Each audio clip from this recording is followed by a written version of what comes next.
Over to you, Paresh. Yeah, hi, good evening, everyone. Another episode of In Conversation with. Today we have a very interesting speaker, Richa Pant from Larsen and Toubro Finance. Basically, an engineering company going into finance, and then that finance company doing some CSR. Seems pretty good. Let's ask her a few candid questions before we look at her PowerPoint. So, how are you doing today, Richa? Very well, thank you, Paresh. I'm doing perfectly fine. And thanks for inviting me and sharing my brief journey on CS and sustainability here. No, it's an absolute pleasure to have you. Incidentally, you may not know this, but Larsen is one of my favoriteest companies in the world. Okay. I own a lot of shares in your company, the parent company. Yeah. Okay. That's great and to hear. Yeah, for many years now. So I'm one of those investors who never sells. I don't sell. I only buy. Okay. So Okay. over a period of time, I built a lot of wealth in because of your bonuses and dividends and stock splits. Larsen is a good portfolio to have personally for me. So Yeah, I can definitely say you've invested in the right company. yeah. So I have invested in very few companies because I stick to the company, right? And Larsen, I have amazing amount of Devasthal sir from my days in ICICI when he was handling the accounts for Larsen. I also done a couple of deals with Larsen, so investment banking Okay. deals. So it's pretty neat to have you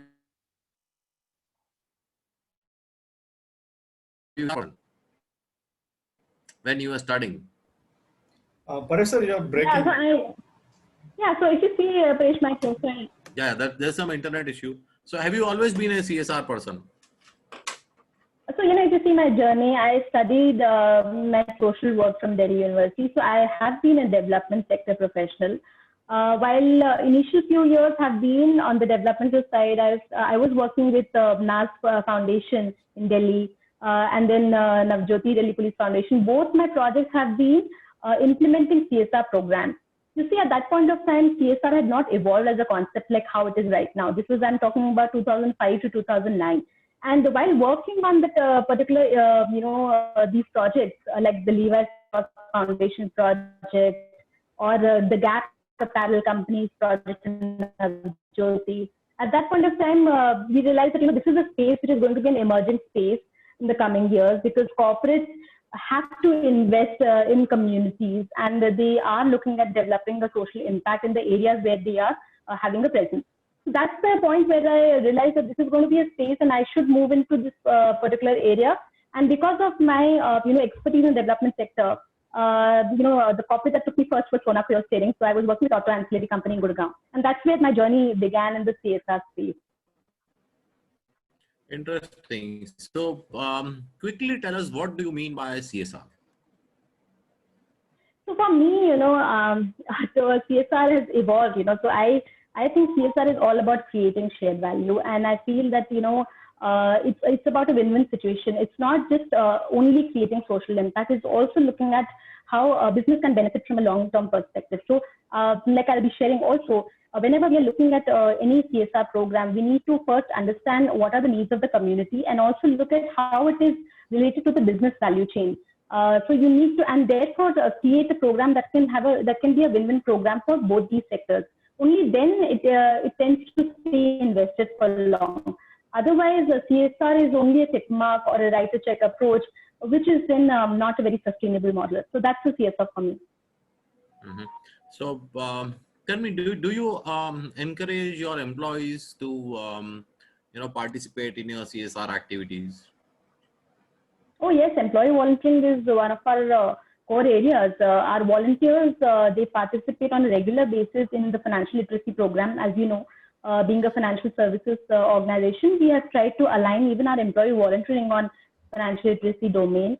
And also, they do a lot of environmental campaigns because we do understand that, there's rising pollution and there's temperatures globally are increasing. So we are committed to the climate action, and our volunteers contribute in that sense also. So these are two chosen areas where employee volunteering happens. Besides that, we also look at Joy of Giving Week. As you know, in October, Joy of Giving starts, so our employees contribute. Now with the COVID scene, of course, we're doing a lot of virtual volunteering. So yeah, we are totally committed in terms of employee volunteering. Interesting, interesting. So let's have a look at your presentation, and then I will have a few questions for you. Is that okay? That's perfect. Yeah. Very nice. Can we have the presentation, please?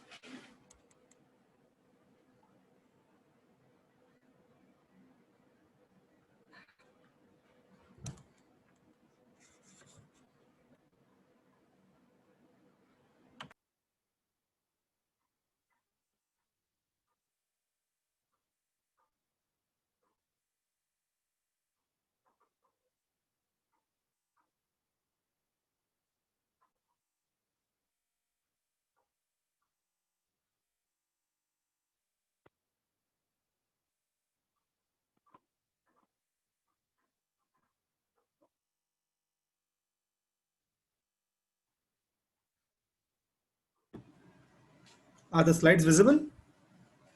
Yeah, I can see the first slide. If you can just go to the next slide. So Okay, I think it's taking a bit of a time because of the internet. Sorry, just give me a minute. okay.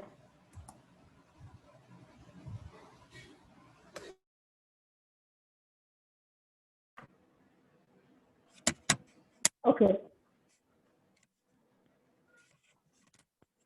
Let's start. Is that okay? Oh, yes, yes, please.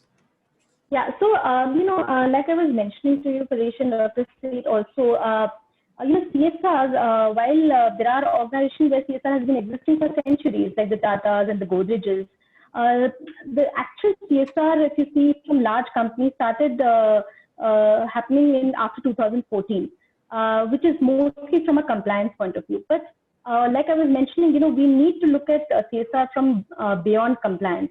So I'll just share a brief about, how CSR has evolved over the years and how one should look at defining the CSR strategy, which is long-term, sustainable, and scalable. If you can go to the next slide.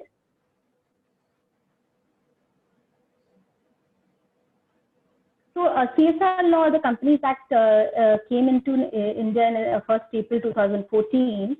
And that's where large number of companies which come under the mandate started to invest the 2% of their net profit into various social activities given in the Schedule 7.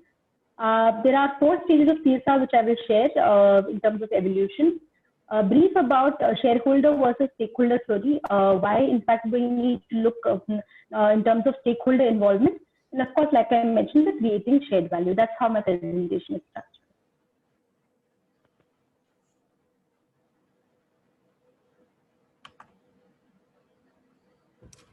As I mentioned, 1st April 2014, the law came into existence, and it is our regulatory body is Ministry of Corporate Affairs. A company having a net worth of 500 crore or turnover 1,000 crore or net profit of 5 crore has to invest 2% of its average profit of 3 years, preceding 3 years. Certain activities, if you see, it comprises of your rural areas, rural development project, your women empowerment project, your skill development and livelihood projects, disaster relief projects, and now it also includes COVID-related activities, which is a recent change which has come. Every company that comes into this domain has to have a CSR committee in place. Now, this is a committee that generally meets once a year minimum, or if a company is proactive, it also meets every quarter. The CSR committee comprises of 3 directors and 1 independent director. The role of CSR committee is primarily to share the CSR plan for the organization in terms of the board of directors, get it approved, look at monitoring and evaluation of the programs, and also present in the annual report the impact of the program. And this has to be done in alignment with basically along with your management. Then there is a CSR policy that the board approves. CSR policy also comprises of the various thematic areas that the company chooses. Like, for example, in the case of L&T Finance, we have chosen digital financial inclusion, integrated water resource management, road safety, and disaster relief as 4 key thrust areas that we will be focusing on. And if you go and see our CSR policy, details are given in that as well. Besides that, CSR policy also gives how are you running as a company program? So what is the process? So if you see, there will be a chart which talks about selection of NGOs who have expertise, then we run a baseline survey, then a midline survey, then NGOs selection, then also how are we looking at impact perspective, then third-party social impact assessment. There's a complete process also given as part of CSR policy. Every year we have to take an OK from the committee to run the CSR policy. Like I mentioned, the impact of all these 4 thematic areas that are presented has to be given in the annual report in form of MCA format. So Ministry of Corporate Affairs has given us a format that all companies have to adhere to, and they have to file in their reports in terms of what is the spent in each of the thematic area and where the impact has happened. Next, please. So, from 2014 when the law came till about 2017-18, it has largely been, if you see, survey, and I'm quoting the KPMG survey that is being released. Largely, companies have been following the tick mark approach or a writer check approach. Of course, there are foundations or trusts like the Tata Trust or the large foundations, corporate foundations that have they have a integrated community development program. So there they of course run the program also with full-fledged. But where it is only coming from a cost center perspective, and where typically it is either parked with HR or it is parked with let's say a corporate communication, and there is a gap in terms of understanding of development sector. But it is mostly from a there's a mandate and we have to follow. So it typically happens like that we have to kind of look at disbursing funds. But however, in recent years, from late 2017 till now, we see a gradual shift happening. Although I cannot say for certain that it is happening for all companies, but largely companies have understood that in order to stay invested for long, we need to look at kind of the connect with the business, and therefore there is a move towards that. And if you see some of the industries like extraction-based industries, or there are companies that feel that because of them certain pollutants will go into the river. They feel the CSR activity is more of a social license to operate. So that has been a risk-based approach also, which exists to some extent now also, but one sees that evolution is happening in that side also. So currently, if you see, companies are in the process of evaluating their CSR programs. There's a lot of discussion happening of late also, in terms of how one should look at CSR, social impact space, investment impact bonds that are coming up. There's a lot of innovative financing, blended finance is also coming up. So companies are evaluating, and the 2 bullet points, which is CSR and sustainability, talking about stakeholder value creation and creating shared value. This is a space which I feel on a personal level that will be a space where if companies decide to have programs around that, they will stay invested for long. Management mindshare will always be there. Shareholders' interest will also be there. Institutional investors who are now very conscious about what companies are doing in the CSR space, their interest will also be there. So it will be a win-win situation. And Indian companies are also looking at how to kind of have programs in this aligned to these particular thematic areas. Next, please. So I'll share a brief about a shareholder theory versus stakeholder theory. If you see, companies globally, and CAFE has provided us with the global platform, so I'm sure that there are lots of global firms on it. They typically believe on stakeholder theory, which is like taking all stakeholders along when you're designing a corporate CSR program, or let's say a sustainability program. Sustainability is a much larger umbrella than a CSR program. And therefore, stakeholder value is more important, whereas shareholder return is more of a microscopic kind of, it's a micro view in terms of, again, very linked to the charity or a tick mark approach. Typically looking at profit maximization, whereas the companies that look at stakeholder value creation are more aligned in terms of the conscious capitalism, which is now emerging. With this COVID crisis, in fact, a lot of companies globally are looking at a conscious capitalism where they are able to kind of look at healthcare of their workers, look at climate change, which are certain key issues that have emerged during this particular area. So local community, supply chain, all that gets impacted because of the global issues, and they are looking at investing in that particular area. So stakeholder, theory is not only it's a return of equity, but it's a return of equity plus plus. So it talks about sustainability, there are companies that actually do a lot of innovation in this particular space. I will give certain examples in coming few slides also. But sustainability and investing in CSR can actually lead to a lot of innovation in terms of business processes and even with regards to developing new products. Next, please. So like I was mentioning, that sustainability is a much larger umbrella. Globally, CSR is just part of sustainability. There are many other departments which contribute towards developing sustainable programs. Of course, I've mentioned a few like HR, finance, corporate communication, legal, supply chain, and environment, health and safety. These are all internal stakeholders. And they work together in terms of contributing to the sustainability of the organization. Besides that, I have worked, like I mentioned, I worked with auto ancillary division where sustainability was a mandate coming from the customers, and along with the CSR and the engineering team, actually developed a new product that how one can look at zero wastage. So zero wastage was a mandate that came from customer, and we developed a product around that, where not only it became lighter in terms of just to share, I was part of a steering company, and the product becomes lighter because it becomes cost efficient and there's zero wastage also happening. So there's innovation happening because customers are asking for on a sustainability piece how to reduce the zero wastage. So there's a lot of innovation that happens in terms of the product development also. Next slide. Yeah, if you just click here. So all of you know about all these 17 sustainable development goals that have been given by United Nations. And when companies are working on sustainability and CSR space, most of the companies have aligned their CSR policy where they are able to address these goals. At L&T Fund 2, 17 and 5, and also to some extent goal number 12.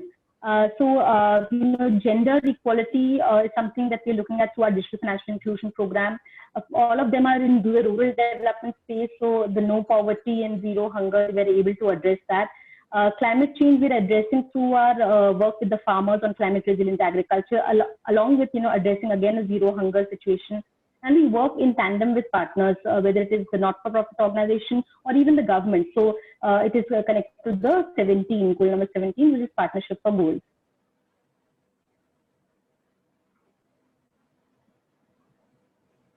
So like I was mentioning to you, if you have to stay invested for long, at least in my perspective, if companies start to look at a creating shared value approach, the management mindset to stay invested in the CSR projects will be longer. At least in my limited experience, I have seen that if we look at more from a philanthropic point of view, if you don't have a foundation, let's say per se, then CSR departments tend to remain in silo. So in order for us CSR professionals, it is very important that we connect with the business, understand what our business is all about. Creating shared value concept is given by Michael Porter and Kramer way back. And it is basically looking at how to redefine business purpose and creating a shared value by generating economic value in a way that also produces value for society and addresses challenges. So it reconnects company success with social progress. Some of it includes reconceiving products and markets. I just gave you an example about my company at the auto ancillary, Sona Fuel Trading. We looked at developing a new product, a lighter kind of steering, because the mandate was a zero wastage. We actually had to reconceive the product, and not only it helped us reach the goal of our customers wanted, which was linked to sustainability, but also it was a cost-effective approach. So reconceiving products, redefining productivity in the value chain, or building supportive industry clusters at the company location. I'll give you an example of the core program of at L&T Finance, which is Digital Sakhi program. Just next slide.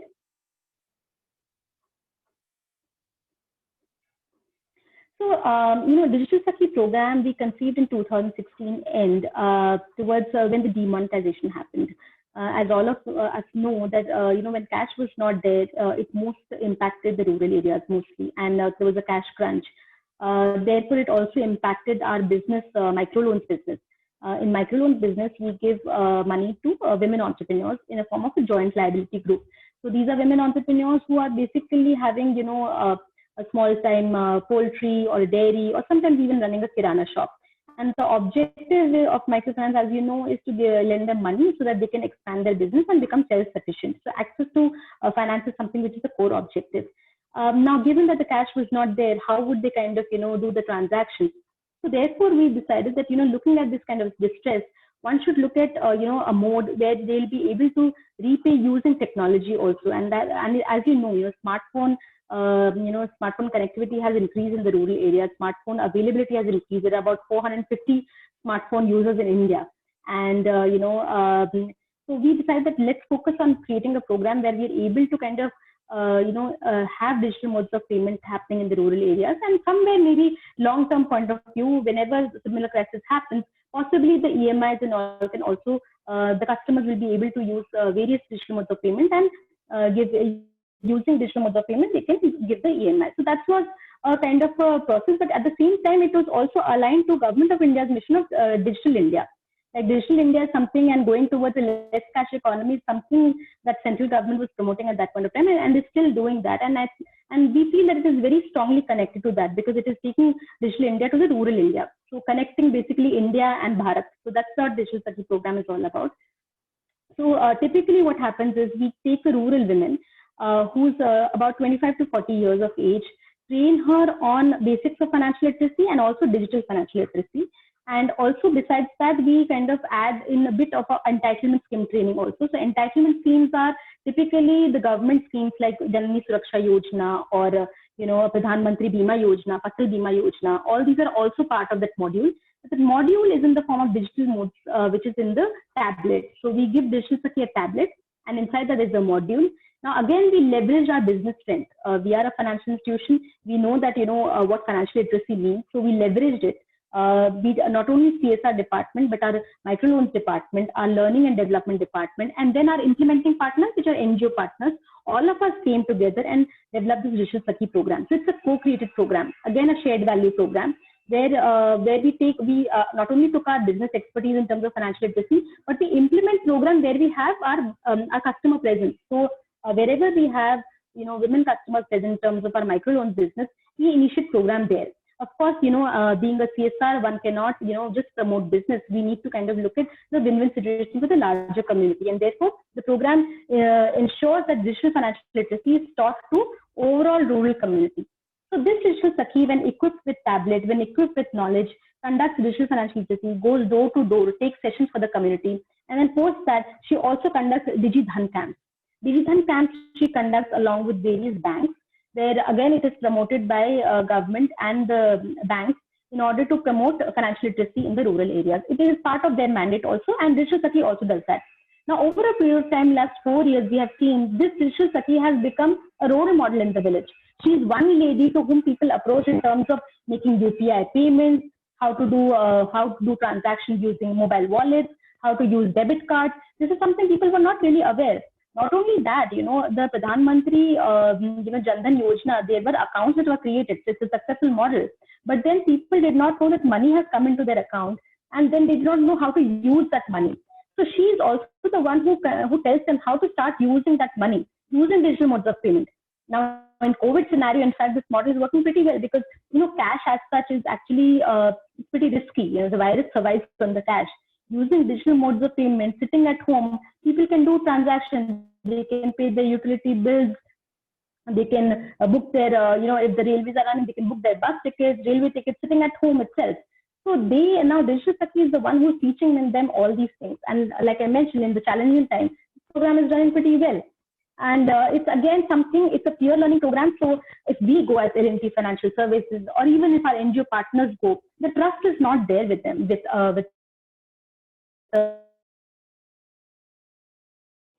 the community. They will always trust a rural lady or a rural person, village itself. And then you look at train her, you educate her, because a highly patriarchal system, we had to do a lot of leadership training with her, lot of communication skills program with her.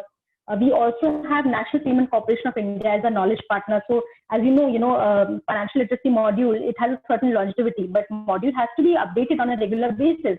UPI, for instance, there's constant experimentation happening. UPI 2.0 is coming, USSD, which is another mode of payment. or feature phones. There again, a lot of experimentation is happening. So we tied up with NPCI, again a government body, and they are our knowledge partner. So there's a lot of training programs happen for rural women, and whenever community has to do anything, whether it is on digital modes of payment, whether it is on accessing their bank account, or even knowing about various entitlement schemes, they reach out to Digital Sakhi. So that's how the Digital Sakhi has become a potential change agent in the community. And what we're looking at, like I mentioned, in long-term scenario, and it takes time, is possibly using digital modes of payment for collecting EMIs, and also looking at if these some of the digital Sakhis can become a feet on street from a sustainability point of view. See, right now these digital Sakhis are being paid by L&T Finance from the CSR grants to our NGO partners. But this is not a sustainable model. If you're looking at sustainability, then they need to be on their own. So what we have done is we've decided to look at two approaches. One is either she becomes an entrepreneur. So what we can do is from the seed capital, we give her a seed capital where she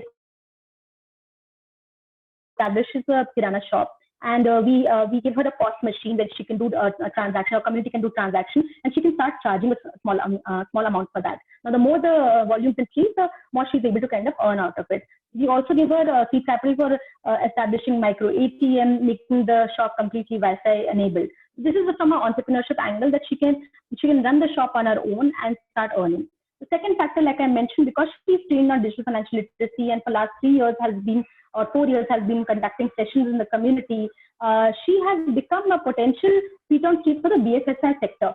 So whether it is banks or NBFCs, they can approach her, they can recruit her, and she can be the one who can start generating business. She can start doing recovery, and she's the one who's part of the village. So she can do the recovery anytime. You don't have to kind of do it in the office hours. So she's that person that can become feet on street also. And so these are two things. From a sustainability point of view, feel that a digital Sakhi can be a long-term model because it has not only it is meeting in terms of the needs of the community, in terms of the access to finance and financial literacy, as well as livelihood, but it is also meeting the needs of the business, and therefore it is a shared value program. Next slide, please. So there are various other examples. I was part of the Tata Group also, and there again, Tata Group being such a large group, and they have been investing in CSR before the term CSR came, right from the 1800s. In fact, they've been very innovative in terms of investing in the communities, investing in employees, and actually, if you talk about stakeholder value creation in India, very few companies are there. I would say Tata was one of those who started very early on and intend to stay invested like that. As part of affirmative action that the Tata Group promotes, which is basically looking at how to get Dalit and Adivasi into mainstream through employability, through entrepreneurship, and through education programs, we were evaluating some of the companies, and Tata Business Support Services, or TBS, is actually a very well-known BPO. And there was I would like to share this case of shared value with you all. There was high attrition happening in that company a few years back. Now, because the attrition was high, they were like perplexed as to how to kind of address that. Now, as part of affirmative action within the Tata Group, it is important that you promote these the students or the youth coming from the Dalit and Adivasi sector area and give them employment. Now, they decided to establish these BPO centers in the rural areas and have them as large workforce. And when that happened, when you're giving somebody who's never got a chance in employment, the attrition actually stopped because they felt there was a trust there was a respect there was a job there in their areas, in the rural areas. And the complete business strategy was to kind of look at rural shift. Let's create rural BPOs, and therefore there will be a greater retention. And that actually happened. The revenues of rural BPOs were much higher, CAGR, than the urban centers.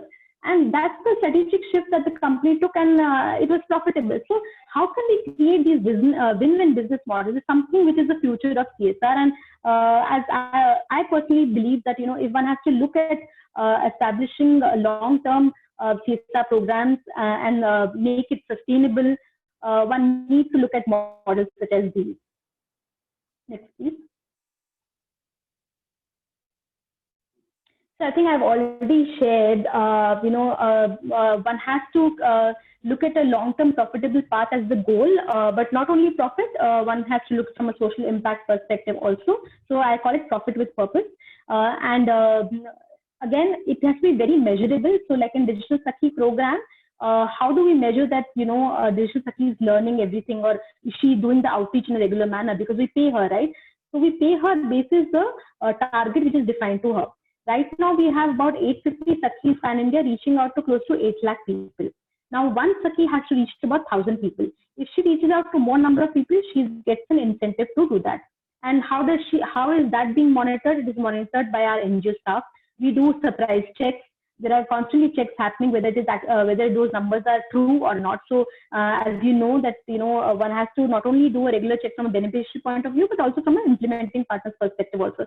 As a corporate, we also do a lot of surprise checks. We get quarterly reports. We do annual assessments. In COVID times, we're doing a lot of Zoom calls with the Digital Sakhis. We're doing online monitoring and evaluation assessments. So it's very clearly, in order to have a good CSR program, it has to be, your monitoring and evaluation has to be robust, and clearly your outputs, outcomes, and impact indicators need to be defined.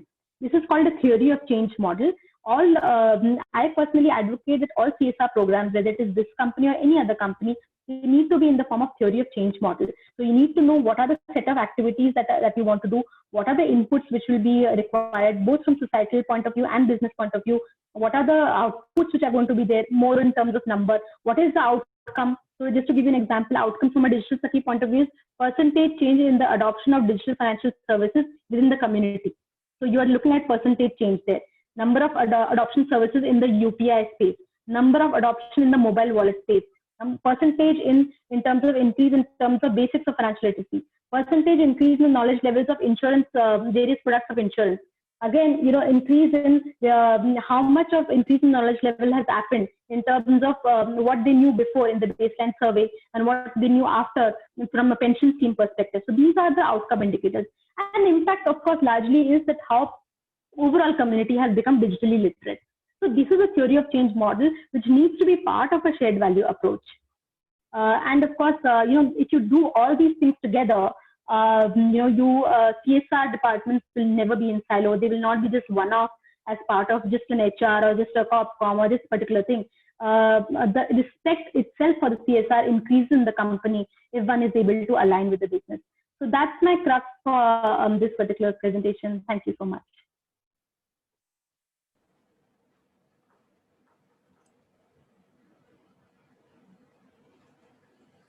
Thank you very much for that brilliant presentation, Richa. When I heard that I was to talk to someone from Larsen, I knew it would be good because I have tremendous respect for Larsen, So I said, okay, Larsen, it's a good company. They will have a good entrance CSR policy. And I am sure there will be at least very ethical people. So I was expecting ethics and an entrenched policy. But this is one of the rare times when I'm very, very impressed with the speaker. You have good knowledge of the subject. You are one of the rare CSR heads who actually believes that CSR should be entrenched with the business policy. Yeah. So, I mean, of course, otherwise, how will it? Because I have seen it, operation in the last 15 years. Correct. I've seen first 3-4 years where it was not, it was something, okay, fine, karna hai, write a check, karna hai, kar dete. But then if you don't connect it, right from my pharmaceutical days to, again, auto ancillary to telecom to financial services, everywhere, wherever we have implemented projects, it is either connected with the supply chain or it is connected with the emerging markets. Just to give you an example with Glenmark, when I was there, we used to implement program on malnutrition and sanitation because we knew that in the emerging markets like Africa, where our pharmaceutical is going, that's the core need. And even in India, in tribal areas, malnutrition is very high. And business also, we were looking at R&D facility, how we can look at medicine in terms of, reducing malnutrition. So there was a clear-cut kind of a business alignment that needs to be there. Similarly, at the Tata Communications, skilling on telecom sector, because that is something, again, it is a requirement, but skilling of youth who are coming from less privileged backgrounds. So you're able to, again, do a win-win. Here itself, Digital Sakhi, which I just talked about. So creating, such programs which have a win-win, you tend to kind of stay invested in for long. Absolutely. See, it is imperative to create a win-win situation. But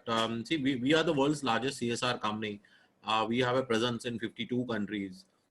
We are also the world's largest volunteering platform with over 3 million volunteers in India. So I interact with a lot of companies. I interact with most CEOs in India. I know most foundations in India, CSR heads. So I interact with, you know, and I can tell you with confidence that you are at the right place at the right time, because I meet very few people who are convinced, like how you are. Okay? CSR strategy has to be in line with business strategy. Otherwise, everybody is doing CSR somewhere in an unrelated village, in an unrelated cause. There are engineering companies taking up water and spending millions of dollars on water in a state where they are not even doing business. You know, so then all the stakeholders do not tie up. So there will always be some stakeholder who is unhappy. As I told you at the beginning that I own a lot of shares of Larsen, you know. So by virtue of which I have shares in your company also. So when I hear this kind of a CSR, I am happy कि मेरा share का भाव बढ़ेगा. Right. Now, if you are going to tell me that you know, we are doing good work in some far off place where we are not doing financial business, then I would be worried कि मेरा share का भाव गिर जाएगा. You know, so you are doing superb. You are doing a great job. So it's an absolute pleasure knowing you. You know, it's an absolute pleasure knowing you. I'm very happy to know you. I'm very happy that this call was organized, and I'm assured that our students will learn a lot from you. In the Yeah, that's the upcoming, objective. I think it's important to tell the young generation, the new generation, that how one should look at CSR and sustainability. absolutely. Thank you so much for this. Yeah, for this. Yeah. No, and I am very happy to have you at the upcoming roundtable conference. You will meet quite a few people there. You know, you will meet Mangesh. He's a good friend of mine, Swadesh Foundation CEO. He's an expert in execution. You'll meet Mamta Saika, Bharti Foundation. You'll meet a lot of my friends there. Yes. And you will love to interact with them because we all have the same background. We all have the same target of doing good. You know. So it's an absolute pleasure to have you. I have one question for you. Yeah. Now, this is more of a general question and not really regarding your presentation. Do you think CSR strategies should also support entrepreneurship at a ground level? Like if you see, you know, in our program also, entrepreneurship is the way for any sustainable social impact program. Digital Sakhi, like I mentioned, you know, there's a core component of how to kind of make her an entrepreneur. But it takes time, you know, not everybody is keen to take a risk. In Digital Sakhi, what we do is we make an aspirational plan. We ask them, you know, these are the paths, and do you want to kind of, you know, choose the path of entrepreneurship? Not everybody is keen on becoming that. Even though we're giving seed capital, not everybody wants to take up the role of entrepreneurship. In our program, we've seen only 30% of Digital Sakhi showing interest. Similarly, in some of our previous assignments, you know, entrepreneurship is something we've been promoting for quite an extent, and with the government focusing the startup for Stand Up India campaign that started, there's a lot of incentives for the entrepreneurs to kind of come up. But again, you know, it's a risk-taking ability. At least in the rural areas, we find it relatively new. But in urban areas, as you can see, you know, there are a lot of young people who are keen to kind of take it up, you know, and they want to try newer areas. There's a lot of tech startups that have come in. In fact, in our CSR program, in one of our other programs, which is Jal Vaibhav, which is focusing on climate resilient agriculture, we partnered with some of the agri-tech startups because we knew that, you know, solutions, technology-based solutions are actually coming from the startups, whereas NGOs give us the social base. So they are good at community mobilization, but tech-based solutions are coming from the agri startups. So we do look at entrepreneurship from an urban angle in terms of providing solutions in certain thematic areas. But in rural space, I think there needs to be more knowledge about it, and people need to be more risk-taking. So I think a lot of investment from a corporate standpoint needs to be there in terms of letting people know that entrepreneurship is actually more sustainable model than a, you know, a salaried kind of a job or something like that. Correct. Absolutely. See, incidentally, our next project at CASI is financial literacy and entrepreneurship. So we are trying to work with the government of Maharashtra and the government of Gujarat. And in these two states, we are trying to create 5 lakh entrepreneurs at no cost to the entrepreneur. Yeah, zero cost. And we are trying to create 500,000 entrepreneurs because we feel that is the way forward for a economic like India. And we had planned this before COVID, much before COVID. And now we feel that because of COVID, our plans have become more important because entrepreneurship is the way forward. There is no other way now. Yeah. Yeah. So we are collaborating with a lot of people. We are, asking out. We are reaching out to a lot of people, and every large company is also that we have reached out to is also working with us. We will reach out to you also along with the government to work on the entrepreneurship model. There is an angle for finance companies also, so it becomes a win-win. So it will be entrenched within your business model, but we will be very happy to work with you. One, because it is Is it rural areas or urban? mainly rural. So I'll give an example. I have 275,000 tribal students in the Jalgaon belt. Yeah. Now they are first time learners. Their mummy daddy kabhi school gaya hi nahi hai. They're first time learners. So to pick up 275,000 tribal students and train them in financial literacy and then entrepreneurship, so it's a long process. But we have already identified 275,000 tribal students in the district of Jalgaon, in that belt. Yeah. So we are starting with there, and we are trying to reach 1 million students. So it is rural and urban both. Jalgaon city mein bhi thode bahut hai, but majority of them are villagers, they are farmers, and they are tribals. So first time learner tribal is really hardcore, from a village, and is trying to set up in the city. And now he doesn't know what to do because he knows that if he goes back to, cutting trees or cutting the grass and all, he'll earn that 20 rupees a day. And today he's not earning 20 rupees a day. But he knows that if he studies and he lets go that 20 rupees, then he will make 200 rupees a day in the future, but that 20 rupees a day is also very dear to him because these are very poor people. So, it's a difficult, it's a very difficult thing to do. Because they are first time learners, so so we are trying to implement that project. We will reach out to you for our advice also. I would love to have you on our team, Okay, thank you. Yeah. So thank you very much once again, and I hope to see you at the Roundtable Conference. Sure, I will. Thank you. Thank you so much. Thank you very much. Thank you. Bye.